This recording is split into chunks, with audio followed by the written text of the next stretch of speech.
السلام عليكم ورحمة الله وبركاته. أعوذ بالله من الشيطان الرجيم. بسم الله الرحمن الرحيم. الحمد لله رب العالمين.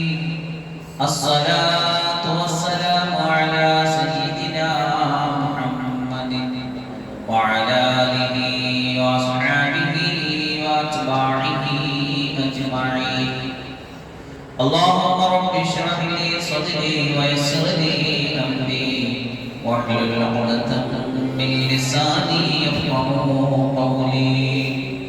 اللهم رب يسر ولا تعسر، رب زدنا علما وحلما وحفظا وعقلا وقدما كاملا، رب تمم بالخير والسعادة برحمتك يا أرحم الراحمين. بسم الله ما شاء الله، لا يسوق الخير إلا الله. بسم الله ما شاء الله، لا يصرف السوء إلا الله. بسم الله ما شاء الله، ما كان من نعمة فمن الله. بسم الله ما شاء الله، لا حول ولا قوة إلا بالله. أعوذ بالله من الشيطان الرجيم.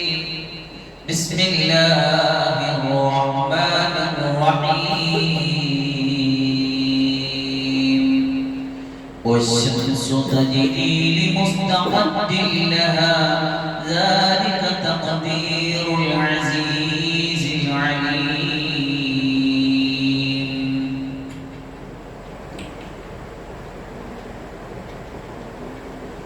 عن ابن عمر رضي الله عنهما قال قال رسول الله صلى الله عليه وسلم: من سره أن ينظر إلى يوم القيامة فليقرأ إذا الشمس كورت وإذا السماء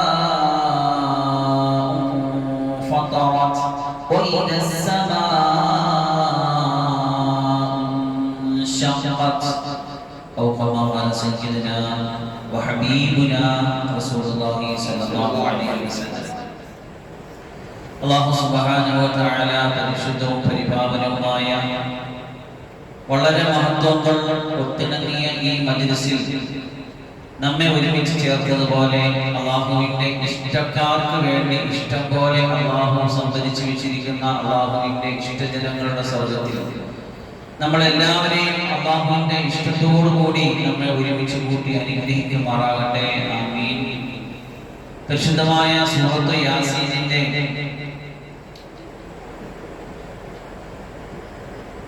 ആയത്തുകളിലൂടെയാണ് നമ്മൾ സഞ്ചരിച്ചു കൊണ്ടിരിക്കുന്നത്. അതിൽ 38ാമത്തെ ആയത്ത്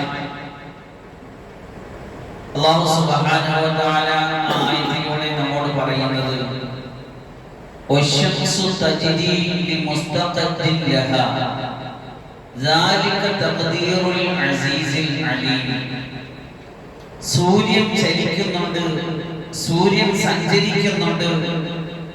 അതിന് അല്ലാഹു നിശ്ചയിച്ചു കൊടുത്ത ഒരു മുസ്തഖറിലേക്ക്, അല്ലെങ്കിൽ മുസ്തഖറിലൂടെ, ഒരു നിശ്ചിതമായ ഭ്രമണപഥത്തിലൂടെ, നിശ്ചിതമായ ഒരു പാതയിലൂടെ, ഒരു വഴിയിലൂടെ കൃത്യമായിട്ട് അതിങ്ങനെ സഞ്ചരിച്ചു പോയിക്കൊണ്ടിരിക്കുന്നു എന്ന് അല്ലാഹുവിന്റെ ഖുർആൻ. നമ്മൾ ഇന്ന് കണ്ടു കാണപ്പെടുന്ന സയന്റിഫിക്കലായിട്ടുള്ള കുതിച്ചുചാട്ടങ്ങളൊക്കെ ഈ ലോകത്തുണ്ടാകുന്നതിന് വർഷങ്ങൾക്ക് മുമ്പ് അല്ലാഹുവിന്റെ ഖുർആൻ സൂറത്ത് യാസീനിലൂടെ ഈ പ്രഖ്യാപനം നടത്തുമ്പോൾ, വിശദമായ ഖുർആന്റെ അവതരണത്തിലൂടെയാണല്ലോ ലോകത്ത് ശാസ്ത്രീയമായ കുതിച്ചുചാട്ടങ്ങൾ ഉണ്ടായത്. അതുവരെ മെഡിറ്ററേനിയൻ നദീതീരങ്ങളിൽ കടൽ തീരങ്ങളിൽ കണ്ടുപറക്കി നടന്നിരുന്ന യൂറോപ്യന്മാരെ തട്ടി നിർത്താൻ പാകത്തിൽ അള്ളാഹുവിന്റെ ആയാത്തുകളെ, അള്ളാഹുവിന്റെ ഖുർആനിന്റെ പ്രഖ്യാപനങ്ങൾ ലോകത്ത് വിജ്ഞാന വിസ്ഫോടനങ്ങൾ ഉണ്ടാക്കിയപ്പോ അതിന്റെ ഒരു പിന്നാമ്പുറത്തിലാണ്, അല്ലെങ്കിൽ അതിന്റെ പാത പിടിച്ചുകൊണ്ടാണ് അന്വേഷണങ്ങളും കണ്ടെത്തലുകളും നിരീക്ഷണങ്ങളും ഒക്കെ നടന്നത്. അപ്പോഴാണ് ലോകം തിരിച്ചറിഞ്ഞത് സൂര്യൻ നിശ്ചലമായ ഒരവസ്ഥയിൽ നിൽക്കുകയല്ല, ചലിക്കുകയാണ് എന്ന്. എന്താണ് സൂര്യൻ? സൂര്യൻ എന്നൊരു അത്ഭുത പ്രതിഭാസത്തെ കുറിച്ച് നമ്മൾ പഠിച്ചു നോക്കിയാൽ, സൂര്യനെ കുറിച്ച് നമ്മളൊന്ന് മനസ്സിലാക്കി നോക്കിയാൽ നമുക്ക് ഈ പ്രപഞ്ചത്തിന്റെ വിശാലതയെ കുറിച്ച് നമുക്ക് മനസ്സിലാവും. ഈ പ്രപഞ്ചത്തിന്റെ വിശാലതയിലേക്ക് കണ്ണോടിച്ചു നോക്കിയാൽ ഈ പ്രപഞ്ച കർത്താവിന്റെ ആ മഹാത്മ്യവും വലിപ്പവും നമ്മുടെ ഹൃദയങ്ങൾക്ക് ബോധ്യപ്പെടും. നമ്മളുടെ നിസ്സാരത നമുക്ക് മനസ്സിലാക്കും. ആരൊക്കെയോ എന്തൊക്കെയോ ആണെന്നുള്ള നമ്മുടെ വിചാരങ്ങൾ അസ്തമിച്ചു പോകും. നമ്മൾ ഈ വിശാലമായ പ്രപഞ്ചത്തിന്റെ കോടാനുകോടിയിൽ ഒരു അംശം മാത്രമാണ് എന്ന് അത്രത്തോളം ചെറുതാണ് നമ്മളെ സംബന്ധിച്ച് കൃത്യമായിട്ട് നമുക്ക് ബോധ്യപ്പെടും. നമ്മുടെ കണ്ടെത്തലുകളും അന്വേഷണങ്ങളും നിരീക്ഷണങ്ങളും പഠനങ്ങളും എല്ലാം അള്ളാഹു സൃഷ്ടിച്ചു വെച്ചിരിക്കുന്ന പ്രവിശാലമായ പ്രപഞ്ചത്തിന്റെ ഏതെങ്കിലും ഒരു ഭാഗത്ത് പോലും എത്തിയിട്ടില്ല എന്ന കൃത്യമായ ബോധ്യം നമ്മുടെ മനസ്സിലുണ്ടാകും. നമ്മുടെ നമസ്കാരങ്ങളിലൂടെ ഓരോ ദിവസവും അള്ളാഹുവിന്റെ ഈ ഭൗമോപരിതലത്തിന്റെ പ്രതലങ്ങളിലൂടെ ലോകത്തെ ചുറ്റി സഞ്ചരിച്ചുകൊണ്ട് എല്ലാ മനുഷ്യന്മാരെയും കർണകുടകളിൽ അലയടിച്ചുകൊണ്ടിരിക്കുന്ന അല്ലാഹു അക്ബർ, അല്ലാഹു അക്ബർ, അല്ലാഹു അക്ബർ, അല്ലാഹു ഏറ്റവും വലിയവനാണ്, അല്ലാഹു ഏറ്റവും വലിയവനാണ്, അതിനപ്പുറം വലിയവനായിട്ട് മറ്റൊന്നുമില്ല എന്ന അല്ലാഹുവിന്റെ വലിപ്പവും അല്ലാഹുവിന്റെ കിബിരിയവും അല്ലാഹുവിന്റെ അളമത്തും, ആ വലിപ്പം നമുക്ക് ബോധ്യപ്പെടണമെങ്കിൽ നമ്മൾ ചെയ്യേണ്ടത് പടച്ചു വെച്ചിരിക്കുന്ന പടപ്പുകളെ കുറിച്ച് അന്വേഷണങ്ങളും പഠനങ്ങളും നടത്തുക എന്നതാണ്. കൃത്യമായിട്ട് പ്രപഞ്ചത്തെ പഠിച്ചു കഴിഞ്ഞാൽ നമുക്ക് പ്രപഞ്ച സൃഷ്ടാവിന്റെ വലിപ്പം മനസ്സിലാകും.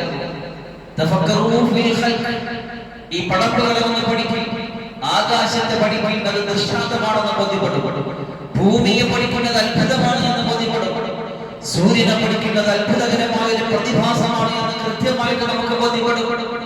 അപ്പൊ ഇതിനെയൊക്കെ സെറ്റ് വെച്ചിരിക്കുന്ന പടച്ചവനിലേക്ക്, ഖാലിഖിലേക്ക്, ഖാലിഖായ അല്ലാഹു എത്ര വലിയവനാണ്, എത്ര കഴിവുള്ളവനാണ്, എത്ര ശക്തനാണ്, എത്ര അറിവുള്ളവനാണ്, എത്ര മാത്രം വലിപ്പത്തിന്റെ മുകളിലിരിക്കുന്ന ഒരു വലിയ ശക്തിയുടെ മുന്നിലാണ് നിസാരമായ നമ്മളൊക്കെ ഈ അഹങ്കാരങ്ങളും മഹംഭാവങ്ങളും തെറ്റുകുറ്റങ്ങൾ ചെയ്തുകൊണ്ടിങ്ങനെ നിസാരതയുടെ വാൽമീകത്തിൽ ഒതുക്കിക്കൊണ്ട് ഇങ്ങനെ കണ്ണടച്ചു കൂട്ടിയിട്ട് നമ്മൾ ആരൊക്കെയോ എന്തൊക്കെയോ ആണ് മനുഷ്യതയിലൂടെ ഈ ഭൂമിയെ ചവിട്ടി മരിച്ച് നടന്നു പോയിക്കൊണ്ടിരിക്കുന്നത്. ഇതിന്റെ ഉടയ തമ്പുരാൻ എത്ര വലുതാ, അവൻ എത്ര ഉന്നതനാ, അത് നമ്മളെ ബോധ്യപ്പെടുത്താനാണ് അല്ലാഹു പറഞ്ഞുകൊണ്ടിരിക്കുന്നത്. നിങ്ങൾക്ക് അറിഞ്ഞുകൂടാത്തത് കൊണ്ടാണ് നിങ്ങൾ പഠിക്കും. അല്ലാഹു അക്ബർ, അല്ലാഹു അക്ബർ, അല്ലാഹു ഏറ്റവും വലുതാണ്. നമ്മൾ കാണപ്പെടുന്ന പടപ്പുകളൊന്നും വലുതല്ല. നമ്മൾ വലുതായിട്ട് വിചാരിച്ച മാനദണ്ഡങ്ങളൊന്നും വലുതാകുന്നതിന് പര്യാപ്തമല്ല. അതിനപ്പുറം വലിയ വലുതിന്റെ പിന്നിലുണ്ട്. അല്ലാഹു അക്ബർ, അല്ലാഹു അക്ബർ. തഫക്കറു ഫിൽ ഖൽഖ് വലാ തതഫക്കറു ഫിൽ ഖാലിഖ്. അല്ലാഹുവിലേക്ക് ഡയറക്റ്റ് നമ്മൾ ചിന്തിക്കാൻ പോകണ്ട. നമുക്ക് സൂര്യൻ എന്ന ഈ അത്ഭുത പ്രതിഭാസത്തിലേക്ക് ഡയറക്റ്റ് നമ്മുടെ നേത്രങ്ങൾ കൊണ്ട് നോക്കാൻ പോയാൽ നമ്മുടെ കണ്ണിന് ദൂഷ്യമാകും എന്ന് പറയും പോലെ അല്ലാഹുവിന്റെ മഹാത്മ്യത്തെ കുറിച്ചും വലിപ്പത്തെ കുറിച്ചും ഒക്കെ നമ്മൾ ഡയറക്റ്റ് ചിന്തിക്കാൻ പോയാൽ അത് നമ്മുടെ അത് നമുക്ക് ഉൾക്കൊള്ളാനും മനസ്സിലാക്കാനുള്ള പാകത നിങ്ങളുടെ ഹൃദയത്തിൽ ഉണ്ടായിട്ടില്ല. നിങ്ങളുടെ ഐസി അതിന് പ്രാപ്തമല്ല. നമ്മൾ ഐസി അടിച്ചു പോകും. അതിനുവേണ്ടി കഴിയില്ല. നിങ്ങൾ കാണാൻ കൊതിക്കുന്നതും തീർത്ത് കാണാൻ ഇവിടെ കഴിയില്ല. ഹസ്രത്ത് മൂസാ നബി അലൈഹിസ്സലാത്തു വസ്സലാം പറഞ്ഞതുപോലെ നിനക്കെന്നെ കാണാൻ കഴിയില്ല മൂസ. നിന്റെ കൊതിയും നിന്റെ ആഗ്രഹവും നിന്റെ സ്വപ്നവും ഒക്കെ ശരി, എന്നോടുള്ള ഇഷ്ടവും സ്നേഹവും കൊണ്ട് എന്നെ കാണണമെന്നൊരു ആഗ്രഹം നീ എന്റെ മുന്നിൽ വെച്ചു. തീർച്ചയായിട്ടും നിനക്ക് എന്നെ കാണാൻ കഴിയില്ല. അതിനുള്ള പ്രാപ്തി ഇപ്പൊ പടപ്പുറത്ത് സംഭവിച്ചിട്ടില്ല. അള്ളാഹു പടപ്പുകൾക്ക് പടച്ചവനെ കാണാൻ വെച്ചിരിക്കുന്നത് ആഖിറത്തിലാണ്, പരലോകത്തിലാണ്. ഓരോ പടപ്പുകളും അതിന്റെ നാഥനിലേക്ക് ആകാശത്തിലേക്ക് ഇങ്ങനെ സാഹൂതം ഇങ്ങനെ വീക്ഷിച്ചു കൊണ്ടിരിക്കുന്ന പടച്ചറപ്പിനാലെ 14-ാം രാവിന്റെ പൗർണമിയെ പോലെ ആകാശത്തിങ്ങനെ പൗർണമി എത്ര സൗന്ദര്യത്തോടുകൂടി നമ്മൾ ആസ്വദിച്ചു കാണുമോ? കണ്ണുകൊണ്ടും കണ്ണിൽ നിന്ന് പുറപ്പെടുന്ന തരംഗങ്ങൾ കൊണ്ടും ഒരു പ്രത്യേകമായ ദിശയിലുമല്ലാത്ത രൂപത്തിൽ മനസ്സുകൊണ്ടും ഉള്ളുകൊണ്ടും നമ്മൾ അല്ലാഹുവിനെ കണ്ട് ആസ്വദിക്കുന്ന ഒരു പരലോകം നമുക്ക് വരാനുണ്ട്. അത് പരലോകത്തിലാണ്. അത് നമ്മുടെ സൃഷ്ടിസ്ഥിതി ശേഷങ്ങൾക്ക് മാറ്റങ്ങൾ വന്ന് നമ്മുടെ ഖബറിലൂടെ നമ്മുടെ ബർസഖിലൂടെ നമ്മുടെ പരലോകത്തിന്റെ ശേഷം അവിടുത്തെ സെറ്റപ്പിലാണ് നമ്മൾ അല്ലാഹുവിനെ കാണുന്നത്. ഇവിടെ വെച്ചത് കഴിയില്ല. ഇവിടെ വെച്ച് അല്ലാഹു അങ്ങനെ ഒരു അനുഭവം ആർക്കെങ്കിലും കൊടുത്തിട്ടുണ്ടെങ്കിൽ അല്ലാഹു അത്തരത്തിൽ സംവിധാനിച്ച ഒരു പടപ്പ് മാത്രമേ ലോകത്തുള്ളൂ. അഷ്റഫുൽ ഖൽഖ് ത്വാഹ റസൂലുള്ളാഹി സ്വല്ലല്ലാഹു അലൈഹി വസല്ലം ഈ പ്രപഞ്ചത്തിൽ നിന്ന് ഈ പ്രാപഞ്ചിക പ്രതിഭാസങ്ങളിൽ നിന്ന് പ്രാപഞ്ചിക സ്വാഭാവികതയിൽ നിന്ന് ഉയർത്തി 7-ാം ആകാശത്ത് കൊണ്ടുപോയി സിദ്റത്തുൽ മുൻതഹയിൽ കടത്തിയിട്ട് ഉടയതമ്പുരാന്റെ സന്നിധാനത്തിലെത്തി അല്ലാഹുവിനെ അനുഭവിക്കാനുള്ള ഭാഗ്യം കൊടുത്തു എന്ന് ഒഴിച്ചാൽ ഈ പ്രപഞ്ചത്തിൽ വെച്ച് ഒരു പടപ്പം പടച്ചവനെ കണ്ടിട്ടില്ല. അത് കാണാനിരിക്കുന്നത് പരലോകത്തിലാണ്. ആ കൊതിയിലും ആഗ്രഹത്തിലും ആ സ്വപ്നത്തിലുമാണ് നമ്മൾ കഴിയേണ്ടത്. അതിന് അല്ലാഹു തൗഫീഖ് നൽകണമെങ്കിൽ നമ്മുടെ അമലുകളിൽ നമ്മുടെ പ്രവർത്തനങ്ങളിൽ ആത്മാർത്ഥതയും ഇഖ്ലാസും സൂക്ഷിക്കണം. അല്ലാഹു തൗഫീഖ് നൽകുമാറാകട്ടെ. പറഞ്ഞാൽ സൂര്യൻ എന്ന അത്ഭുത പ്രതിഭാസത്തെ കുറിച്ച് നമ്മൾ പഠിക്കുമ്പോൾ അതിന്റെ വലുപ്പത്തെയും അതിന്റെ വിശാലതയെ കുറിച്ച് നമ്മൾ ചിന്തിക്കുമ്പോൾ ഇതിന്റെയൊക്കെ പിന്നിലിരിക്കുന്ന ഒരു നിർമ്മാണ വൈദഗ്ധ്യത്തെ സൃഷ്ടിച്ച് ഡിസൈൻ ചെയ്ത് കൃത്യമായിട്ട് സംവിധാനിച്ച് ഓരോരോ വെക്കേണ്ട സ്ഥലത്ത് കൊണ്ട് സംവിധാനിച്ച് വെച്ചിട്ട് ഒരല്പം പോലും വ്യത്യാസമില്ലാതെ കൃത്യമായിട്ട് ചലിപ്പിച്ചു കൊണ്ടിരിക്കുന്ന പടച്ചതമ്പുരാൻ എത്ര വലിയ വൈദഗ്ധ്യത്തിന്റെ എഞ്ചിനീയറിംഗ് വൈദഗ്ധ്യത്തിന്റെ ഡിസൈൻ വൈദഗ്ധ്യത്തിന്റെ സൃഷ്ടിസ്ഥിതി സംഹാരകർത്താവായ പടച്ചതമ്പുരാനെ ഞങ്ങൾക്ക് കഴിയില്ല. സുബ്ഹാനക പരിശുദ്ധിയെ ഞങ്ങൾ വാഴ്ത്തി പോവുകയാണ്. ഞങ്ങൾക്ക് കഴിയില്ല. അത് പറഞ്ഞു തീർക്കാനോ ചിന്തിച്ചു കേൾക്കി തീർക്കാനോ എഴുതി തീർക്കാനോ കേട്ടു തീർക്കാനോ കഴിയാത്തതിനപ്പുറം അല്ലാഹുവേ നിന്റെ പരിശുദ്ധി എത്രയോ ഉന്നതമായി. സുബ്ഹാനക ലാ നുഹ്സി സനാഅൻ അലൈക അൻത കമാ അസ്നൈത അലാ നഫ്സിക ഫലകൽ ഹംദു ഹത്താ തർളാ. ഒരു മനുഷ്യന്റെ അശക്തിയെ ബോധ്യപ്പെടുത്തുന്ന വചനമാണ്. എന്താ പറഞ്ഞത്? ലാ നുഹ്സി സനാഅൻ അലൈക, നിന്നെ സംബന്ധിച്ച് പറയാനും പ്രശംസിക്കാനും കഴിയില്ല. ഞാൻ സമ്മതിക്കുകയാണ്, തോൽവി സമ്മതിക്കുകയാണ്. അൻത കമാ അസ്നൈത അലാ നഫ്സിക, നീ എങ്ങനെയാണോ നിന്നെ പരിചയപ്പെടുത്തിയത് അത് പ്രകാരമാണ് നീ. ലാ നഫ്സി സനാഅൻ അലൈക അൻത കമാ അസ്നൈത നഫ്സിക ഫലകൽ ഹംദ് ഹത്താ തർളാ. അല്ലാഹുവിനെ അങ്ങനെയാണ് നമ്മൾ വർണ്ണിക്കേണ്ടത്, വിശദീകരിക്കേണ്ടത്. നമുക്ക് സൂര്യനെ കുറിച്ച് സംസാരിക്കാം. എന്താണ് സൂര്യൻ? നമ്മുടെ സൗരയൂഥത്തിന്റെ മധ്യഭാഗത്തുള്ള വിവിധ ഗോളങ്ങളും വാതകങ്ങളും ചേർന്ന നമ്മുടെ ഗ്രഹത്തിന് ഏറ്റവും അടുത്തുള്ള തിളങ്ങുന്ന ഒരു ഭീമാകാരമായ വെളുത്ത നിറത്തിലുള്ള നക്ഷത്രമാണ് സൂര്യൻ. എന്താണ് സൂര്യൻ? സൗരയൂഥത്തിന്റെ മധ്യഭാഗത്ത് അല്ലാഹു സ്ഥാപിച്ചു വെച്ചിരിക്കുന്ന വിവിധ ഗോളങ്ങളും വാതകങ്ങളും ചേർന്ന നമ്മുടെ ഗ്രഹത്തിന് ഏറ്റവും അടുത്തുള്ള തിളങ്ങുന്ന ഒരു ഭീമാകരമായ പന്താകൃതിയിലുള്ള വെള്ള നക്ഷത്രമാണ് സൂര്യൻ. പക്ഷെ നമുക്ക് സൂര്യനെ ഗോചരീകരിക്കുന്നത്, നമുക്ക് നമ്മുടെ ദൃഷ്ടികൾ കൊണ്ട് നോക്കുമ്പോൾ നമുക്ക് അനുഭവവൈദ്യമാകുന്നത് അതൊരു മഞ്ഞയായിട്ടോ ചുമപ്പായിട്ടൊക്കെയാണ്. അത് നമ്മൾ ഇവിടെ നിന്ന് നോക്കുമ്പോൾ നമുക്ക് മനസ്സിലാകുന്ന ഒരു പ്രത്യേക എഫക്റ്റാണ്. സാധനം വെള്ളയാണ്. ഓരോ സെക്കൻഡിലും ഗ്യാലക്കണക്കിന് ഹൈഡ്രജൻ വാതകത്തെ ഹീലിയം വാതകമാക്കി മാറ്റിക്കൊണ്ടിരിക്കുന്ന ഭൂമിയിൽ നിന്ന് ഏകദേശം 93 ദശലക്ഷം മൈൽ, അതായത് 150 ദശലക്ഷം കിലോമീറ്റർ അകലെ, ഭൂമിയിൽ നിന്ന് 150 ദശലക്ഷം കിലോമീറ്റർ അകലെയായ ഭൂമിയുടെ വ്യാസത്തിന്റെ ഏകദേശം 109 മടങ്ങ്, അതായത് 1.39 ദശലക്ഷം കിലോമീറ്റർ വ്യാസമുള്ള ഭൂമിയുടെ വ്യാസത്തേക്കാൾ സൂര്യന്റെ വ്യാസമാണ് പറയുന്നത് 109 മടങ്ങ് വ്യാസം കൂടുതലാണ് സൂര്യന്. ഭൂമിയേക്കാൾ ഏകദേശം 1.3 ദശലക്ഷം മടങ്ങ് വലിപ്പമുള്ളതാണ്. അതായത് 1.3 ദശലക്ഷം ഭൂമികളെ സൂര്യനകത്ത് എടുത്ത് വെക്കാൻ പറ്റും. സൂര്യന്റെ ഗോളത്തിനകത്ത് നമ്മൾ ജീവിക്കുന്ന ഈ ഭൂമിയെ 1.3 ലക്ഷം ഭൂമി എടുത്ത് സൂര്യനകത്ത് വെക്കാൻ സ്ഥലം സൂര്യനിലുണ്ട്. അത്രത്തോളം വ്യാപ്തമുള്ള ഒരു നക്ഷത്രമാണ് സൂര്യൻ. 5500 ഡിഗ്രി സെൽഷ്യസിൽ കത്തിജ്വലിച്ചുകൊണ്ടിരിക്കുന്ന സൗരയൂഥത്തിലെ ആകെ പിണ്ഡത്തിന്റെ 99% പിണ്ഡമുള്ള സൗരയൂഥം എന്ന് പറയുന്നത് നമുക്കറിയാം. സൂര്യനും അതുപോലെ തന്നെ അതിനെ ചുറ്റി സഞ്ചരിച്ചുകൊണ്ടിരിക്കുന്ന 9ഓളം പിന്നെ ഗ്രഹങ്ങളൊക്കെ ചേർന്ന് അതും അതിന്റെ ഉപഗ്രഹങ്ങളൊക്കെ ചേർന്ന് ഒരു വലിയ സംവിധാനമാണ്. അതിന്റെ മൊത്തം പിണ്ഡം അതിന്റെ 99% ഉൾക്കൊള്ളുന്നത് സൂര്യനാണ്. അപ്പൊ അതിന്റെ വലിപ്പം ഒന്ന് ചിന്തിച്ചു നോക്കി, അതിന്റെ വെയിറ്റ് ഒന്ന് ആലോചിച്ച് നോക്കി. പിണ്ഡമുള്ള സൗരയൂഥത്തിലെ ഏക നക്ഷത്രവും ഏറ്റവും വലിയ ഭീകാരമായ അള്ളാഹുവിന്റെ ഒരു അത്ഭുതകരമായ പടപ്പാണ്, പ്രതിഭാസമാണ് സൂര്യൻ. ജ്ഞാനകണക്കിന് ഹൈഡ്രജനുകളെ ഹീലിയമാക്കി കൺവെർട്ട് ചെയ്തുകൊണ്ടിരിക്കുകയാണ്. ന്യൂക്ലിയർ ഫ്യൂഷൻ മുഖേന അതിങ്ങനെ 76% വരുന്ന ഹൈഡ്രജനെ 24% വരുന്ന ഹീലിയമാക്കി മാറ്റിക്കൊണ്ടിരിക്കുകയാണ്. 2% മറ്റു വാതകങ്ങളുള്ളൂ, കൂടുതലും ഹൈഡ്രജൻ ഹീലിയമാണ്.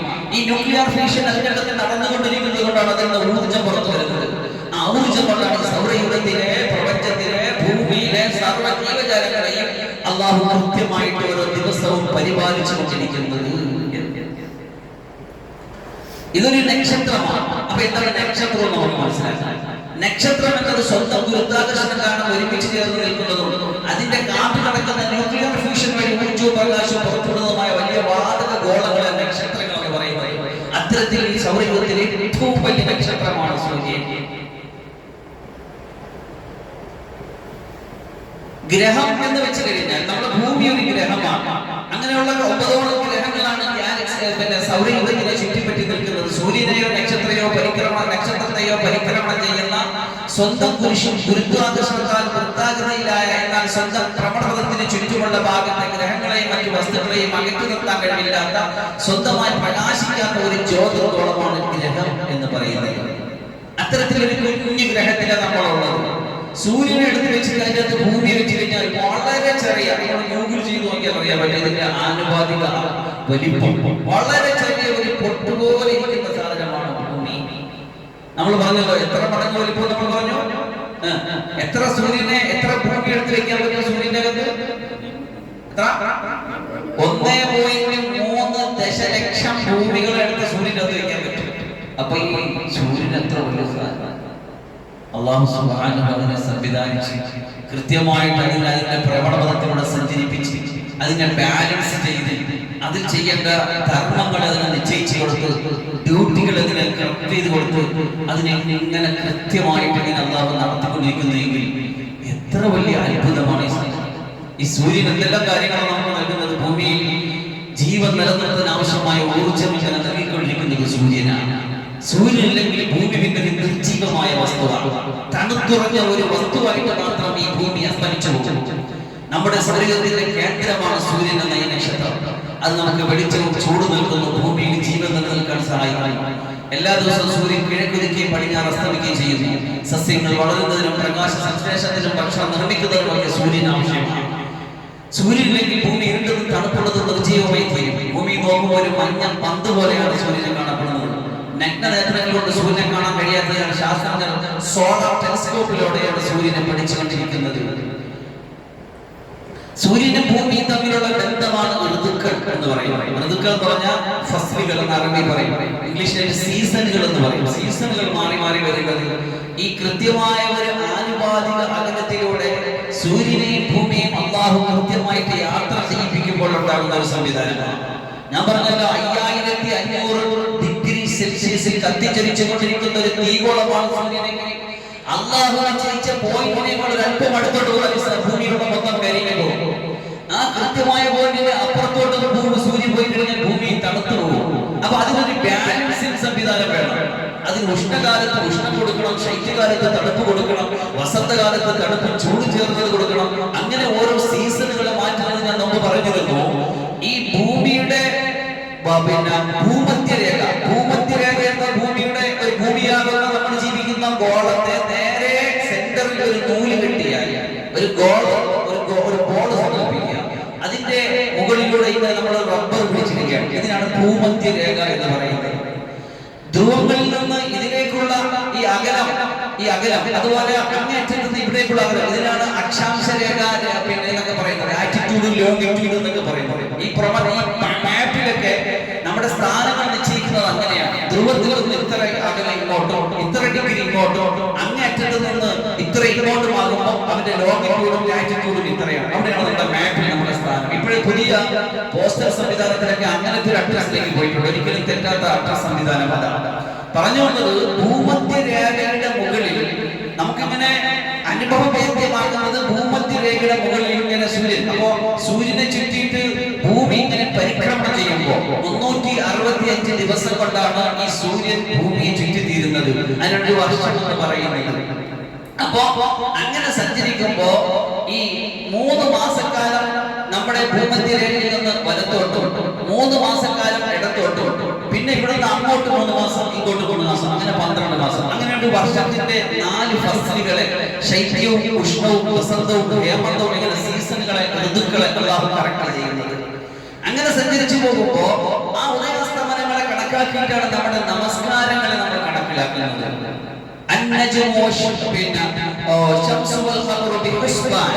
കൃത്യമായ ഹിസാബിന്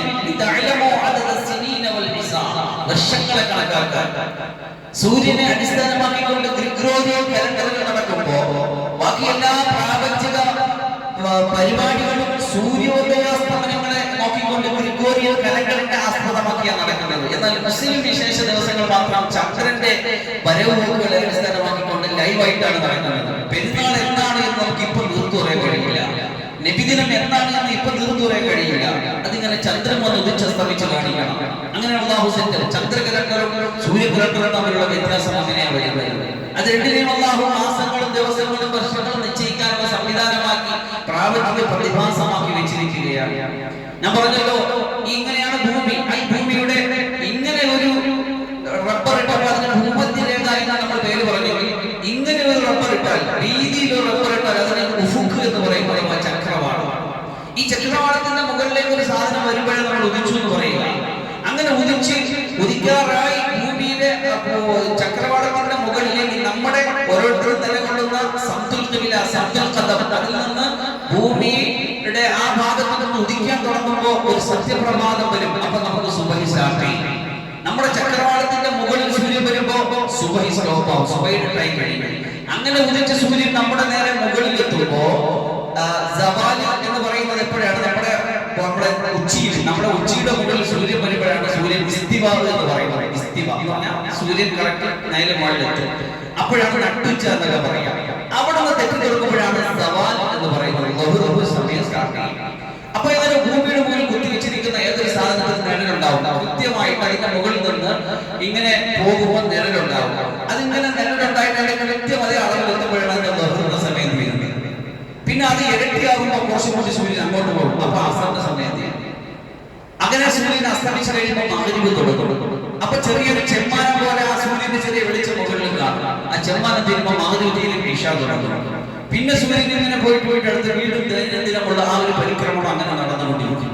ഇങ്ങനെ ഈ രൂപത്തിൽ അല്ലാഹുവിന്റെ അടിയാറുകളുടെ ഇബാദത്തുകളുടെ സമയങ്ങളെ, വിശേഷ ദിവസങ്ങളെല്ലാം അല്ലാഹു കൃത്യമായി സംവിധാനിച്ചു വെച്ചുകൊണ്ടിരിക്കുകയാണ്. ഈ അത്ഭുതകരമായ പ്രതിഭാസമായ സൂര്യനെ സംബന്ധിച്ചിട്ട് നൊമ്പൊരു കാലത്ത് കണ്ടെത്തിയിരുന്നത് എന്തൊക്കെയോ ചില വികലമായ കണ്ടെത്തലുകളായിരുന്നു.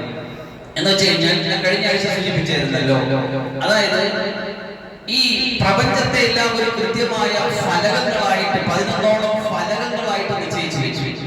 ഏറ്റവും അടിസ്ഥാനമായിട്ട് അകത്തിലുള്ളത് പുറത്തുൽ മണ്ണ്, പിന്നെ അത് പുറത്തുൽ ഹവ എയർ, പിന്നെ പുറത്തുൽ നാർ തീയ, അങ്ങനെ പോയി പിന്നെ പുറത്തുൽ ഖമർ, പുറത്തുൽ ഉത്താദ്, അങ്ങനെ പോയി 11ഓളം അവസാനം ഫലകുൽ അഫ്ലാഖ് എന്ന് പറയുന്ന ഒരു സംവിധാനം. അപ്പൊ അതിനവർ അടിസ്ഥാനമാക്കി വെച്ചിരുന്നത് എന്തിനായിരുന്നു? ഭൂമിയെ അടിസ്ഥാനമാക്കിയുള്ള ഒരു പ്രാപഞ്ചിക സംവിധാനമായിരുന്ന പുരാതന ഗ്രീക്ക് ഗോളശാസ്ത്രം വിഭാവന ചെയ്തത്.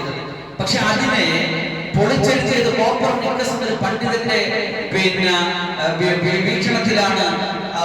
ഒരു പണ്ഡിതൻ കണ്ടെത്തിയതാണ്. അതിനെ തിരിച്ച് അങ്ങനെയല്ല, സൂര്യനല്ല പ്രപഞ്ചത്തിന്റെ അടിസ്ഥാനം, സൗരയുഗത്തിന്റെ അടിസ്ഥാനം, അത് ഭൂമിയല്ല സൂര്യനാണ് എന്ന് നിശ്ചയിച്ചുകൊണ്ട് അതിനെ പൊളിച്ചെഴുത്തുണ്ടായി. പിന്നെ അതിനുശേഷമാണ് പറഞ്ഞത് സൂര്യനെ ആണ് ഈ ഗ്രഹങ്ങളെല്ലാം ഇങ്ങനെ ചുറ്റിക്കൊണ്ടിരിക്കുന്നത്. സൂര്യൻ ചലിക്കുന്നില്ല എന്ന് പറഞ്ഞ അവസ്ഥയിൽ ചലിക്കുന്ന അവസ്ഥയിലേക്ക് ഒരു ശാസ്ത്രം മാറ്റി എഴുതേണ്ടി വന്നു. പടച്ചറപ്പിന്റെ ഖുർആൻ പറഞ്ഞ സയൻസ് അത് അന്നും എന്നും കൃത്യമായിട്ട് നിൽക്കുന്നു. കാരണം ഇത് നിർമ്മാണം ചെയ്ത, ഇതിനെ നിർമ്മിച്ച നിർമ്മാതാവ് പറഞ്ഞ പരമസത്യമാണ്. എന്താണ്?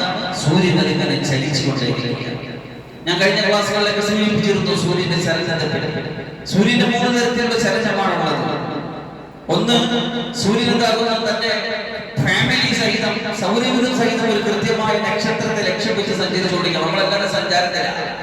നമ്മളെല്ലാവരും സഞ്ചാരത്തിലാണ്. ആരോടൊപ്പം? ഭൂമിയോടൊപ്പം, ശുക്രനോടൊപ്പം, യുറാനസിനോടൊപ്പം, നെപ്റ്റ്യൂണോടൊപ്പം, വ്യാഴത്തോടൊപ്പം, സൂര്യനോടൊപ്പം നമ്മൾ സഞ്ചാരത്തിലാവുന്നത്. പിന്നെ ഈ സൂര്യൻ അത് നിലകൊള്ളുന്ന ഒരു സംവിധാനമുണ്ട്. അതിന് ക്ഷീരപഥം എന്നാ പറയാം. ക്ഷീരപഥം എന്ന് വെച്ച് കഴിഞ്ഞാൽ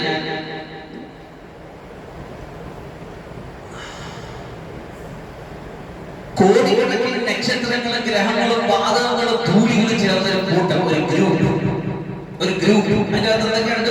കോടിക്കണക്കിന് നക്ഷത്രങ്ങളും ഗ്രഹങ്ങളും വാതകങ്ങളും ധൂളികളും ചേർന്നൊരു കൂട്ടമാണ്. സൗരയൂഥം ഉൾപ്പെടുന്ന ഈ താരപഥം സർപ്പിളാകൃതിയിലാണ് ഉള്ളത്, സ്പൈറൽ ഗാലക്സി. ഇതിനെ ഈ പാൽക്കടൽ പോലെ കാണാം. പാൽക്കടൽ പോലെ കിടക്കും. അതുകൊണ്ടാണ് മിൽക്കി വേ എന്ന് പറയുന്നത്. അപ്പൊ അതാണ് ഗാലക്സി. ഈ ഗാലക്സിക്ക് ചുറ്റും സൂര്യൻ കറങ്ങുന്നുണ്ട്. എത്രയോ വർഷം ചെലവഴിച്ചുകൊണ്ട് സൂര്യൻ സഞ്ചരിക്കുന്നുണ്ട് ഈ ഗാലക്സിക്ക് ചുറ്റും. പിന്നെ നേരത്തെ പറഞ്ഞ ഭൂമിയെ കൊണ്ടുള്ള ചലനം. ഇങ്ങനെ വ്യത്യസ്തമായ ചലനങ്ങൾ അല്ലാഹു സുബ്ഹാനഹു വ തആല സൂര്യൻ വെച്ചിട്ടുണ്ട്. അല്ലാഹു നിശ്ചയിച്ച സംവിധാനമാണ്. ലോകത്തിന്റെ കൃത്യമായ വ്യവസ്ഥകൾ, കാലാവസ്ഥകൾ, മനുഷ്യ ജീവിതത്തിൽ അന്വേഷണീയമായ അവസ്ഥകൾ, ഋതുക്കളും ഒക്കെ മാറി മാറി വരാൻ വേണ്ടി ഈ ചലനാത്മകമായ ലോകത്ത് അള്ളാഹുവിന്റെ അത്ഭുതങ്ങളെ കണ്ടും കേട്ടും മനസ്സിലാക്കിയും ഇത്രയും നമ്മൾ ചിന്തിക്കുമ്പോൾ അള്ളാഹുവെ ഇതിനെയൊക്കെ സംവിധാനിച്ചുകൊണ്ടിരിക്കുന്ന ഒരു പടച്ചവൻ, അവനെത്ര കൃത്യമാണ്, അവനെത്ര ശക്തനാണ്, അവനെത്ര വലിപ്പമുള്ളവനാണ്, അവന്റെ മഹാത്മ്യ വലിപ്പവും എത്ര നമ്മൾ ചിന്തിക്കുന്നതിനപ്പുറം വലുതാണ്. അപ്പൊ നമ്മൾ കോടാനുകണക്കിന് അവിടെ നക്ഷത്രങ്ങളുണ്ട്. അതിലൊരു നക്ഷത്രം മാത്രമാണ് സൂര്യൻ. ആ സൂര്യന്റെ വലിപ്പം മാത്രമാണ് നേരത്തെ പറഞ്ഞത്. അതിൽ എത്രയോ അതിന്റെ 109 അംശമാണ് സൂര്യൻ, അല്ല ഭൂമി. ആ ഭൂമിയുടെ എത്രയോ ചെറിയ ഒരു ഏഷ്യ ഭൂഖണ്ഡം എന്ന നമ്മുടെ 7 വൻകരകളിൽപ്പെട്ട ഒരു വൻകര. അതിന്റെ അകത്ത് ഒരു ചെറിയ താരതമ്യേന ചെറിയൊരു അംശമാണ് ഇന്ത്യ. അതിന്റെ അകത്ത് താരതമ്യേന ചെറിയൊരു സ്റ്റേറ്റ് ആണ് കേരളം. അതിന്റെ അകത്ത് ഒരു ജില്ലയാണ് കൊല്ലം. അതിന്റെ അകത്ത് വീണ്ടും ഒരു ചെറിയൊരു താലൂക്കാണ് കൊട്ടാരക്കര. അങ്ങനെ വന്ന് നമ്മളിലേക്ക് എത്തുമ്പോ എത്ര ചെറുതാണ് നമ്മളെന്ന് അറിഞ്ഞു. അല്ലാഹു സുബ്ഹാനഹു വ തആല നമ്മളെ മനസ്സിലാക്കാൻ തൗഫീഖ്, നമ്മളെ മനസ്സിലാക്കി റബ്ബിനെ മനസ്സിലാക്കാൻ അല്ലാഹുവേ നമുക്ക് ചിന്തിച്ചാൽ നമുക്ക് ഒരു എന്താ പറയാ ഒരു നിർവ്വാഹം ഉണ്ടാവില്ല. അല്ലാഹുവിനെ സമ്മതിച്ചിട്ട് സുബ്ഹാനഹു അല്ലാഹുവേ മാപ്പ്, നിന്നെക്കുറിച്ച് ഞാൻ അറിഞ്ഞത് കേട്ടതിനും അപ്പുറം വലുതാണ് നീ. എന്നിട്ടും എനിക്ക് നീ എന്റെ ജീവിതത്തിൽ അവസരങ്ങളും സാവകാശങ്ങളും നൽകുന്നുണ്ടല്ലോ. വീണ്ടും ഇവിടെ ജീവിക്കാനുള്ള അവസരവും സൗഭാഗ്യവും നീ നൽകുന്നുണ്ടല്ലോ. എന്തെല്ലാം കാണിച്ചിട്ടും എന്തെല്ലാം കാട്ടിക്കൂട്ടിയിട്ടും അല്ലാഹുവേ നീ വീണ്ടും എനിക്ക് അവസരങ്ങൾ നൽകുന്നല്ലോ. അല്ലാഹുവിന്റെ ഖുർആനിൽ ഈ സൂര്യൻ എന്ന പ്രതിഭാസത്തെ സംബന്ധിച്ച് അല്ലാഹു 30 സ്ഥലങ്ങളിലാണ് പറഞ്ഞിട്ടുള്ളത്. ശംസ് എന്ന സൂര്യന്റെ നാമം അല്ലാഹുവിന്റെ ഖുർആനിൽ 30ഓളം സ്ഥലങ്ങളിൽ അല്ലാഹു പറഞ്ഞിട്ടുണ്ട്. അതിലാദ്യമായി സൂറത്തുൽ ബഖറ അല്ലാഹു സുബ്ഹാനഹു വ തആല ഇബ്രാഹിം നബി അലൈഹിസ്സലാമിന്റെ പ്രതിയോഗിയായ നമ്രൂദിനെ ആ ഒരു ഉത്തരം കൊണ്ടിച്ച സംഭവം അലം തറ ഇലല്ലദീ ഹാജ ഇബ്രാഹിം ഫീ റബ്ബിഹി അൻ ആതാഹു അല്ലാഹുൽ മുൽക് ഇദ് ഖാല ഇബ്രാഹിം റബ്ബി അല്ലദീ യുഹ്യീ വ യുമീത് ഖാല അന ഉഹ്യീ വ ഉമീത്. നമ്രൂദ് പറഞ്ഞു ഞാൻ റബ്ബാണ്. അതിന്റെ കാരണം ഞാനും മരിപ്പിക്കുകയും ജീവിക്കുകയും ചെയ്യും. അള്ളാഹുവിനെ കുറിച്ച് പരിചയപ്പെടുത്തി അള്ളാഹു ജീവിപ്പിക്കുന്നവരും മരിപ്പിക്കുന്നവരും പറഞ്ഞു ഞാൻ ഒരാളെ വിളിച്ചിട്ട് കൊന്നുകളഞ്ഞു, മറ്റൊരാളെ വിളിച്ചിട്ട് തിരിച്ചു വിളിച്ചു. ഇങ്ങനെയാണ് ജീവിപ്പിക്കാൻ വിളിച്ചത്. അപ്പൊ ഇബ്രാഹിം അലൈഹിസ്സലാം ചോദിച്ചു, അങ്ങോട്ട് പറഞ്ഞു അള്ളാഹു കിഴക്കിൽ നിന്ന് സൂര്യനെ കൊണ്ടുവരുന്നവനാണ്. നീ ഒരു കാര്യം ചെയ്യാതെ മഗ്രിബിൽ കൊണ്ടുപോകണം. ഇബ്രാഹിം നബി അലൈഹിസ്സലാം നമ്രൂദിനെ വിളിച്ചു. അവിശ്വാസിയായ നമ്രൂദ് അവിടെ ഉത്തരം പൊട്ടിപ്പോയി. ആ സംഭവം തന്നെ പറഞ്ഞെടുത്ത് സൂറത്തുൽ അൻആം ഫലമ്മാ റഅ അശംസ ബാസിഅതൻ ഖാല ഹാദാ റബ്ബി ഹാദാ അക്ബർ. നക്ഷത്രങ്ങൾ നോക്കിയിട്ട് ഇബ്രാഹിം അലൈഹിസ്സലാം പറഞ്ഞു ഇത് റബ്ബാണ്. കുറച്ച് കഴിഞ്ഞപ്പോൾ അത് അസ്തമിച്ചു. ചന്ദ്രനെ കാട്ടിട്ട് പറഞ്ഞു ഇതാണ് എന്റെ റബ്ബ്. നമ്മൾ ഈ സൂര്യന്റെ അത്ഭുതങ്ങളെയും അതിന്റെ ശക്തിയെ കുറിച്ച് അല്ലെങ്കിൽ അതിന്റെ അത്ഭുതകരമായ പ്രതിഭാസങ്ങളെ കുറിച്ച് പിടിക്കുമ്പോൾ ലോകത്ത് നല്ലൊരു സമൂഹം സൂര്യനെ ആരാധിക്കുന്നുണ്ട്. അത്ഭുതങ്ങൾ കാണിച്ചാൽ, അത്ഭുതം വന്നാൽ, വലിയ പ്രതിഭാസമായാൽ ആരാധ്യ വസ്തുവാകുന്ന ഒരു ട്രെൻഡ് പണ്ടേ ഉണ്ട്. അപ്പൊ സൂര്യ ആരാധകർ, സൂര്യ നമസ്കാരം എന്ന് പറയുന്ന വിഭാഗത്തിൽ അവർക്കുണ്ടായിരുന്നു, സൂര്യ ആരാധകർ എന്നൊരു വിഭാഗത്തിൽ അവർക്കുണ്ടായിരുന്നു. പക്ഷെ ഇതിനൊക്കെ അപ്പുറം സൃഷ്ടിച്ചൊരു റബ്ബിനെയാണ് നമുക്ക് വിശ്വസിക്കാനും ഉൾക്കൊള്ളാൻ കഴിയുന്നത് എന്നത് ഒരു വലിയ സൗഭാഗ്യമാണ്. അപ്പൊ അല്ലാഹുവിന്റെ നബി ഇബ്രാഹിം അലൈഹിസ്സലാം അങ്ങനെ നക്ഷത്രങ്ങളെയും സൂര്യനെയൊക്കെ കാണിച്ചു, ചന്ദ്രനെ കാണിച്ചു, ഇതൊക്കെ റബ്ബാണ്. അത് അണഞ്ഞു പറഞ്ഞു അണഞ്ഞു പോകുന്നതിനെ അസ്തമിക്കുന്നതിന് എനിക്ക് ഇഷ്ടമല്ല. എന്നിട്ട് സൂര്യനെ കണ്ടപ്പോൾ ഇതാണ് റബ്ബ്, ഇതാണ് വലുത്. നക്ഷത്രങ്ങളെക്കാളും വലുത് നോട്ടത്തിൽ, നമ്മളത് ദൃഷ്ടി. ചന്ദ്രനേക്കാളും വലിയ വലിയ റബ്ബ്. അപ്പൊ അത് പോയപ്പോ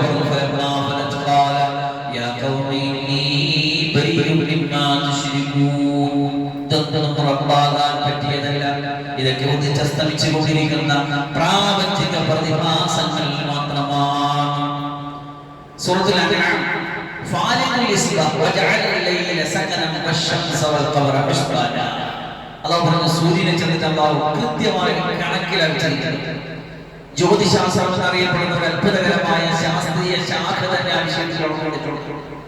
ആസ്ട്രോണമിക്കൽ സയൻസ്. അതിൽ പഠിച്ചു കഴിഞ്ഞാൽ അറിയാം ആ കണക്കിന്റെ കൃത്യത. കൃത്യമായി ഞാൻ നേരത്തെ പറഞ്ഞല്ലോ, ഈ സഞ്ചാര ഭ്രമണ പദങ്ങളെയൊക്കെ അല്ലാഹു നിശ്ചയിച്ചു കൊടുത്തിരിക്കുന്നു. അങ്ങനെയാണ് അല്ലാഹു നിശ്ചയിച്ചിരിക്കുന്നത്. അല്ലാഹു എന്ന് പറയുന്നത് ആസ്ട്രോണമി, ഈ കാണുന്ന എല്ലാ സയന്റിഫിക്സിന്റെ ഒക്കെ ലോകത്ത് മനുഷ്യന്മാരുടെ മസ്തിഷ്കത്തിൽ വരുന്നതിന് എത്രയോ നാളുകൾക്ക് മുമ്പ് അല്ലാഹു പറഞ്ഞു വെച്ച സയൻസ് ആണ് ഈ പറഞ്ഞുകൊണ്ടിരിക്കുന്നത്. ഹുവല്ലദീ ജഅല അശംസ ദിയാഅൻ വൽ ഖമറ നൂറാ. അല്ലാഹു സൂര്യനെ ഒരു വെളിച്ചമാക്കി, പ്രകാശമാക്കി. വൽ ഖമറ നൂറാ, ഖമറിനെ, ചന്ദ്രനെ നൂറാക്കി, സൂര്യനെ ദിയാആക്കി. കാരണം സൂര്യപ്രകാശം ഡയറക്റ്റ് ആണ്, ചന്ദ്രന്റെ പ്രകാശം സൂര്യനിൽ നിന്ന് കിട്ടുന്ന പ്രകാശം. അതുകൊണ്ട് അതിന് നൂറ് എന്നാണ് പറഞ്ഞത്. അത് സൂറത്തുൽ യൂനുസിൽ. ഇനി വേറെ സ്ഥലത്ത് പറഞ്ഞു സൂറത്തുൽ യൂസുഫ്. നമുക്കറിയാം വളരെ മനോഹരമായ, ലോകത്തിലെ ഏറ്റവും വലിയ അത്ഭുതകരമായ ഖിസ്സ എന്ന് അല്ലാഹു വിശേഷിപ്പിച്ച സൂറത്തുൽ യൂസുഫിൽ ഇന്നി റഅയ്തു 11 കൗകബൻ വശംസ വൽ ഖമർ.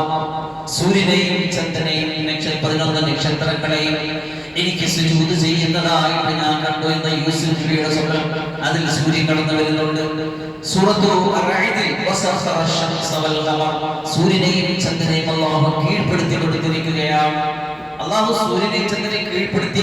അല്ലാഹുവിന്റെ വേറെ ആയതാണ് സൂറത്തുൽ ഇബ്രാഹിം വസഖറ ലക്കും അശംസ വൽ ഖമറ ദാഇബൈ. ദാഇബൈ ദഅബ. ദാഇബ് എന്ന് പറഞ്ഞാൽ കൃത്യമായ പതിവ്. ആ പതിവൊന്നും തെറ്റിക്കാതെ അതിന്റെ സീസണുകൾ, അതിന്റെ പ്രവണതകൾ കാത്തുസൂക്ഷിച്ചുകൊണ്ട് സൂര്യൻ ചന്ദ്രൻ വന്നുകൊണ്ടിരിക്കുകയാണ്. അല്ലാഹു പറഞ്ഞു അടുത്ത സൂറത്തുൽ ഇസ്രാ നിങ്ങൾ നിസ്കരിക്കണം എന്ന് പറഞ്ഞ നമസ്കാരത്തിന്റെ സമയത്തെ കുറിച്ച് ഖുർആൻ ആയത്താണ് സൂറത്തുൽ ഇസ്രായിൽ പറഞ്ഞത്. സൂര്യന്റെ തെറ്റലുകൾ, സൂര്യന്റെ അസ്തമാനം, ഇത് വെച്ചുകൊണ്ട് നമ്മൾ നമസ്കാരത്തെ നിലനിർത്തുക. സൂറത്തുൽ കഹ്ഫിൽ പറഞ്ഞിട്ടുണ്ട് സൂര്യനെ കുറിച്ച്. നമ്മൾ പഠിച്ചായിരുന്നു. എന്തായിരുന്നു? ഗുഹാനിവാസികളെ 300 വർഷക്കാലം ഗുഹയ്ക്കകത്ത് ഉറങ്ങിക്കിടത്തിയപ്പോ അല്ലാഹു സൂര്യനെ അവൻ കൃത്യമായ രൂപത്തിൽ അകത്തേക്ക് അതിന്റെ പ്രകാശത്തെ എത്തിച്ചുകൊണ്ടിരുന്നു. അപ്പൊ മനുഷ്യരുടെ ശാരീരിക സെറ്റപ്പിലായതുകൊണ്ട് അവർക്ക് സൂര്യപ്രകാശം അനിവാര്യമാണ്. അതുകൊണ്ട് അല്ലാഹു പറഞ്ഞു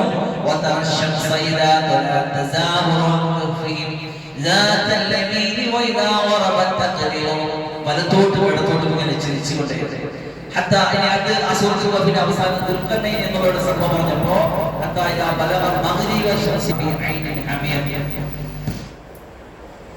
മുപ്പതോളം ആയത്തുകളിൽ അല്ലാഹു സുബ്ഹാനഹു വ സൂര്യനെ കൊണ്ടുവന്നു. അതെല്ലാം പറഞ്ഞ സമയം നമുക്ക് കഴിയില്ല. അപ്പൊ അതുകൊണ്ട് അതിന്റെ അവസാന ഭാഗങ്ങളിലേക്ക് പോകും. സൂറത്തുൽ തക്വീർ അല്ലാഹു സുബ്ഹാനഹു വ തആല പരലോകത്തെ പറയാൻ വേണ്ടി പറഞ്ഞപ്പോൾ സൂര്യന്റെ പരലോക ഖിയാമത്ത് നാളുമായി ഈ ലോകത്തിന്റെ അവസാനവും സൂര്യന്റെ നാശവും എന്ന വിഷയത്തിൽ സമഗ്രമായ ഒരു പഠനം നമ്മൾ നടത്തേണ്ടതുണ്ട്. ഇൻഷാ അല്ലാഹ് വേണ്ടുകയുണ്ടെങ്കിൽ സൂറത്തിന്റെ അമ്മ ജുസിലുള്ള സൂറത്തുകൾ പഠിക്കണം, നമുക്കത് പഠിക്കാം. ഇൻഷാ അല്ലാഹ് നമുക്കത് പഠിക്കണം. കാരണം നമ്മൾ ഓരോന്നിനെ അടുത്തറിയുമ്പോൾ പഠിച്ചു നോക്കുമ്പോൾ അതാവുകയും നമ്മൾ എങ്ങോട്ടും എത്തിയിട്ടില്ലല്ലോ, നമ്മളൊന്നും അറിഞ്ഞിട്ടില്ലല്ലോ എന്ന് നമുക്കൊരു അനുഭവം വന്നുകൊണ്ടിരിക്കുകയാണ്. ഞാൻ എൻ്റെ സ്വന്തം അനുഭവം പറയുകയാണ്. ഓരോന്നും എടുത്ത് പഠിക്കുമ്പോൾ നമ്മൾ എങ്ങോട്ടും എത്തിയിട്ടില്ലല്ലോ, എങ്ങും ആയിട്ടില്ലല്ലോ, എന്തെല്ലാം അറിയാനും പറയാനും കിടക്കുന്നു എന്നത് പരാമരങ്ങളൊക്കെ വിശാലമായി കിടക്കുന്ന ഈ വൈജ്ഞാനിക സമുദ്രത്തിന്റെ എത്രയോ ചെറിയ അംശമാണല്ലോ നമ്മുടെ ലോകത്ത് നമ്മൾ അനുഭവിച്ചിരിക്കുന്നത്, കണ്ടിരിക്കുന്നത്. അല്ലാഹു മനസ്സിലാക്കാൻ തൗഫീഖ്. സൂറത്തുൽ തക്വീർ ഹബീബായ റസൂലുള്ളാഹി സ്വല്ലല്ലാഹു അലൈഹി വസല്ലം ഹദീസ് ഇബ്നു ഉമർ റളിയല്ലാഹു അൻഹു നിവേദനം ചെയ്യുകയാണ്. ആ ഹദീസാണ് ഞാൻ ആദ്യം ഓതിച്ചത്. നല്ലൊരു ശ്രദ്ധിച്ച് കേട്ടോളൂ. മൻ സറഹു അൻ യൻദുറ ഇലാ യൗമിൽ ഖിയാമ, ഖിയാമത്ത് നാളിനെ ലൈവായിട്ട് കാണാൻ ആരെങ്കിലും ആഗ്രഹിക്കുന്നു എങ്കിൽ, ഖിയാമത്ത് നാളിനെ കൺമുന്നിൽ ഇങ്ങനെ അനുഭവിക്കുന്നത് പോലെ ആർക്കെങ്കിലും അറിയാൻ ആഗ്രഹിക്കുന്നു എങ്കിൽ, ഫലതറ ഇദശംസു കുവിറത് വഇദസ്സമാഉ ഫതറത് വഇദസ്സമാഉ ശഖഖത്. ഈ മൂന്ന് സൂറത്തുകളും നോക്കുക, ഈ മൂന്ന് സൂറത്തുകളും ഒന്ന് ഓതി നോക്കുക, പഠിച്ചു നോക്കുക, പറഞ്ഞു നോക്കുക. നമുക്കിങ്ങനെ ഖിയാമത്ത് നാളെങ്ങനെ അനുഭവഭേദ്യമാകുന്നത് കാണാം. ഇദശംസു കുവിറത്, സൂര്യനെ ചുറ്റിവെക്കപ്പെടുമ്പോ അതിന്റെ അത്ഭുതകരമായ തീഗോളത്തിന്റെ ഊർജവും പ്രകാശവും ഒക്കെ ഒരു ദിവസം ഇങ്ങനെ അസ്തമിച്ച് അണഞ്ഞു പോകുമ്പോ ആകാശത്തിൽ ഇങ്ങനെ കിണ്ടി പോലെ നോക്കിയിട്ടിരിക്കുന്ന നക്ഷത്രങ്ങൾ ഇങ്ങനെ ഉതിർന്നു വീഴുമ്പോ, ആകാശത്തിലൂടെ മലകൾ ഇങ്ങനെ സഞ്ചരിപ്പിക്കപ്പെട്ടുകൊണ്ടിരിക്കുമ്പോ, പാല് കൊടുക്കുന്ന ഒട്ടകങ്ങൾ അവഗണിക്കപ്പെടുമ്പോ, ഗർഭിണികളായ ഒട്ടകങ്ങൾ ഇങ്ങനെ അവഗണിക്കപ്പെട്ടു പോകുമ്പോ, വന്യമൃഗങ്ങളെല്ലാം ഒരുമിച്ച് ചേരുമ്പോ, സമുദ്രം കത്തിക്കപ്പെടുമ്പോ, എല്ലാ ദേഹങ്ങളും ഇങ്ങനെ സംഗമിക്കപ്പെടുമ്പോ, ജീവനോടെ കുളിച്ചു മൂടപ്പെട്ട ഓരോ കുഞ്ഞു പെൺമക്കളോടും എന്തിനാണ് നിങ്ങൾ കൊല്ലപ്പെട്ടതെന്ന് ചോദിക്കപ്പെടുമ്പോ, ഏടുകൾ ഇങ്ങനെ നിവർത്തപ്പെടുമ്പോ, ഉപരിതലാകാശത്തിന്റെ അത്ഭുതങ്ങൾ ഇങ്ങനെ പ്രപഞ്ചത്തിൽ കാണാവുന്ന തരത്തിൽ ഇങ്ങനെ ദൃശ്യമാക്കപ്പെടുമ്പോ, നമ്മളിപ്പോ നോക്കിക്കഴിഞ്ഞാൽ നമുക്ക് ആകാശത്തിലപ്പുറം ഒന്നും കാണാൻ പറ്റൂല. എന്നാൽ മലക്കുൽ സമാവാത്തിൽ ഇവിടെ ഒന്ന് നോക്കിയാൽ അല്ലാഹുവിന്റെ അടിയാറുകൾ ലോകത്തുണ്ട്. പക്ഷെ നമ്മളൊന്ന് നോക്കിയാൽ ഒന്നും കാണാൻ പറ്റൂല. അന്ന് അങ്ങനെ അതിങ്ങനെ പ്രദർശിപ്പിക്കപ്പെടുമ്പോ, നരകൻ കത്തിക്കപ്പെടുമ്പോ, സ്വർഗം അടുപ്പിക്കപ്പെടുമ്പോ, ഓരോ ദേഹവും ഓരോ ശരീരവും ഹാജരാക്കി വെച്ചതെന്താണെന്ന് ആ മനുഷ്യന് കൃത്യമായിട്ട് ബോധ്യമാകുമ്പോ എന്ന് പറഞ്ഞിട്ട് അല്ലാഹു സുബ്ഹാനഹു ഇന്നത് നടക്കുമ്പോ, ഇന്നത് വരുമ്പോ എന്ത് വലിയൊരു അവതരണമാണ് ഒന്ന് ചിന്തിച്ചു നോക്കിയാൽ നമുക്ക് അത് അറിയാൻ പറ്റും. ഞാൻ കൂടുതൽ വിശദീകരിക്കുന്നില്ല. മഹാനായ ഉബയ്യ് ഇബ്നു കഅബ് റളിയല്ലാഹു അൻഹു പറഞ്ഞ ഒരു സംഗതി, ഒരു ആ ഒരു വിവരണം മഹാനായ ഖുർത്തുബി റളിയല്ലാഹു അൻഹു തങ്ങളുടെ തഫ്സീറിൽ ഇത് പറയുന്നുണ്ട്. അതൊന്ന് പറഞ്ഞുകൊണ്ട് ഇൻഷാ അല്ലാഹ് നമ്മുടെ ഈ മജ്‌ലിസ് തൽക്കാലം അവസാനിപ്പിക്കാനാണ് ഞാൻ ആഗ്രഹിക്കുന്നത്. മഹാനായ ഉബയ്യ് ഇബ്നു കഅബ് റളിയല്ലാഹു അൻഹു പറയുന്നു, സിത്തു ആയാത്തിൻ മിൻ ഖബലി യൗമിൽ ഖിയാമ, ഖിയാമത്ത് നാളിന് മുമ്പ് 6 ദൃഷ്ടാന്തങ്ങളുണ്ട്. ബൈനമന്നാസു ഫി അസ്വാഖിഹിം, ജനങ്ങളുടെ തിരക്കുകളിലായിട്ട് അവരുടെ മാർക്കറ്റുകളിൽ ചന്തകളിൽ ഇങ്ങനെ തിരക്കിലായിരിക്കുമ്പോ, അങ്ങനെ ആയിക്കൊണ്ടിരിക്കുമ്പോ കാണാം സൂര്യന്റെ പ്രകാശം ഒരു വല്ലാത്ത രംഗം. ജീവിതത്തിന്റെ തിരക്കുകളായിക്കൊണ്ടിരിക്കുമ്പോ സൂര്യൻ അണഞ്ഞു. നമ്മൾ ഈ പറഞ്ഞ അത്ഭുതകരമായ പ്രതിഭാസമാകുന്ന സൂര്യൻ അങ്ങ് അണഞ്ഞു പോകും, അസ്തമിക്കും എന്നല്ല പറഞ്ഞത്. അണയും എന്ന് പറഞ്ഞാൽ അതിനെ ചുറ്റപ്പെടും. തക്വീർ എന്ന് പറഞ്ഞാൽ നമ്മുടെ തലകെട്ടിനെ ഇങ്ങനെ ചുറ്റി വെക്കൂലേ, അതുപോലെ സൂര്യന് പുതിയും. അപ്പൊ അത് കിട്ടുപോകും, അണഞ്ഞു പോകും. മറ്റൊരു വായനയിലെ കാണാം, അതിങ്ങനെ അസ്തമിച്ച് കടലിലേക്ക് വീഴും. ഏതായാലും സൂര്യപ്രകാശം ഒറ്റയടിക്ക് പോകും. അങ്ങനെ പോകുമ്പോ നക്ഷത്രങ്ങൾ പിന്നെ കാണാം. അവരിങ്ങനെ ആകെ പരിഭ്രമിക്കും. അതിങ്ങനെ അന്തം വിട്ട് നോക്കി നിൽക്കുമ്പോ നക്ഷത്രങ്ങൾ ഇങ്ങനെ ഉതിർന്ന് വീഴുന്നത് കാണാം.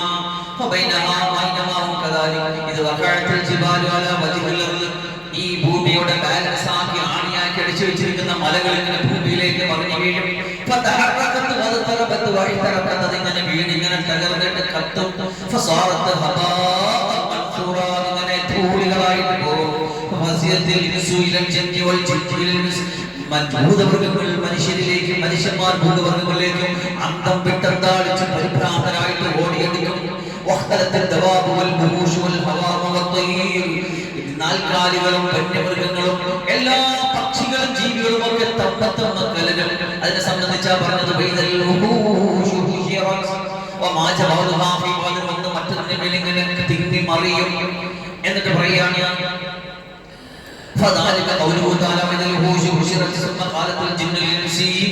മനുഷ്യനോട് പറയുന്നു, ഞങ്ങൾ നിങ്ങൾക്ക് വാർത്തകൾ എത്തിച്ചു തരുന്നവരല്ലേ. നടന്നു പോകും. സമുദ്രത്തിലേക്ക് ചെന്ന് നോക്കാൻ വേണ്ടി ചെല്ലും. കത്തിച്ചൊലിക്കുന്ന തീയായിട്ട് മാറിയിട്ടുണ്ടാകുന്ന സമുദ്രം.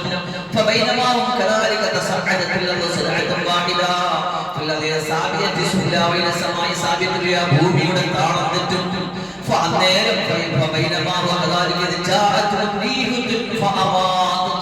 ശക്തമായ കാറ്റടിക്കും.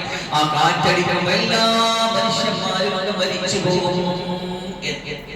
ഖിയാമത്ത് നാളിന്റെ കൃത്യമായൊരു അവതരണമാണ് സൂറത്തുൽ തക്വീറിലൂടെ കണ്ടത്. ഇനി ഇതേപോലെ സൂറത്തുൽ ഇൻഫിതാറിൽ നോക്കിയാൽ കാണാം അത്ഭുതങ്ങൾ. ബഹുമാനപ്പെട്ടവരെ, നമ്മൾ ഹൃദയം കിടിലം കൊണ്ടുപോകുന്നതിന്റെ അർത്ഥം പറഞ്ഞ ആശയം പറയുന്നതിന്റെ തഫ്സീർ നോക്കി മനസ്സിലാക്കിയാൽ ഈ മൂന്നായിട്ടും ഈ സൂറത്തും കൂടെ ചേർത്ത് പഠിച്ചാൽ നമുക്ക് ഖിയാമത്ത് എങ്ങനെ നടക്കാൻ പോകണമെന്ന് അറിയാൻ പറ്റും. അവിടെ ഖിയാമത്ത് നാളിന്റെ ഒന്നാമത്തെ സംഗതി സൂര്യൻ കിഴക്ക് ഉദിച്ച പിന്നെ സൂര്യൻ പടിഞ്ഞാറ് ഉദിക്കലാണ്. അതുപോലെ തന്നെ അതിന്റെ ഖിയാമത്തിന്റെ ആദ്യ വലിയ അടയാളമാണ്. അതുപോലെ തന്നെ ഈ ലോകാവസാനത്തിന്റെ തുടക്കം സൂര്യൻ കെട്ടിപ്പോകലിലൂടെ, അതിന്റെ പൊതിഞ്ഞു വെക്കപ്പെടലിലൂടെ, അതിന്റെ പ്രഭ നിഷ്ഫലമായി പോകലിലൂടെയാണ് ആരംഭിക്കുന്നത്. അപ്പൊ അതുകൊണ്ട് അള്ളാഹുവിന്റെ ദൃഷ്ടാന്തങ്ങൾ, അള്ളാഹുവിന്റെ പ്രപഞ്ചം പഠിക്കാൻ തുടങ്ങിയാൽ കഴിഞ്ഞ ആഴ്ച സൂചിച്ചോലെ ഇതിനെ നമ്മൾ വിശാലമാക്കിക്കൊണ്ടിരിക്കുക. അറിഞ്ഞതും പഠിച്ചതുമില്ല, പുതിയ അപ്ഡേറ്റുകൾ കൊണ്ടുകൊണ്ടിരിക്കുകയാണ് ഈ പ്രപഞ്ചത്തിനും സൂര്യനും ചന്ദ്രനും ലോകത്തിലാകുമാനം മുഴുവൻ. സൗരയൂഥത്തിന്റെ ഗ്രഹങ്ങൾ പറഞ്ഞിടത്ത് 9 എന്ന് പറഞ്ഞാൽ 7 എന്ന് പറയാം. കാരണം ഒരു കാലത്ത് ഗവേഷണം നടത്തുമ്പോൾ 9 ഉണ്ട് നവഗ്രഹങ്ങൾ. അതല്ല, 7 ഉള്ളൂ, 8 ഉള്ളൂ. അത് ഗ്രഹങ്ങളിൽ പെടുത്തി പ്രാവശ്യം ഇങ്ങനെ കൺഫ്യൂഷൻ ആയിക്കൊണ്ടിരിക്കുകയാണ് ശാസ്ത്രം. എന്നാൽ അള്ളാന്റെ കൂടെ കൃത്യമായിട്ട് പറഞ്ഞു വെച്ച പോയിന്റിലൂടെ സഞ്ചരിച്ചിരിക്കുക. നമ്മൾ ഖുർആന്റെ ആൾക്കാരാണ്. ഖുർആനിക സയൻസ്, ഖുർആനിക ശാസ്ത്രം, അതാണ് നമ്മുടെ ശാസ്ത്രം. അള്ളാഹു ഇത്തരത്തിൽ കാര്യങ്ങൾ അടുത്തറിഞ്ഞ് മനസ്സിലാക്കി അള്ളാഹുവിനെ വഴിപ്പെട്ട് മുത്തഖീകളായിട്ട് ജീവിക്കാൻ വലിയ സൗഭാഗ്യം നൽകി അനുഗ്രഹിക്കുമാറാകട്ടെ എന്ന് പറഞ്ഞു ചുരുക്കുകയാണ്.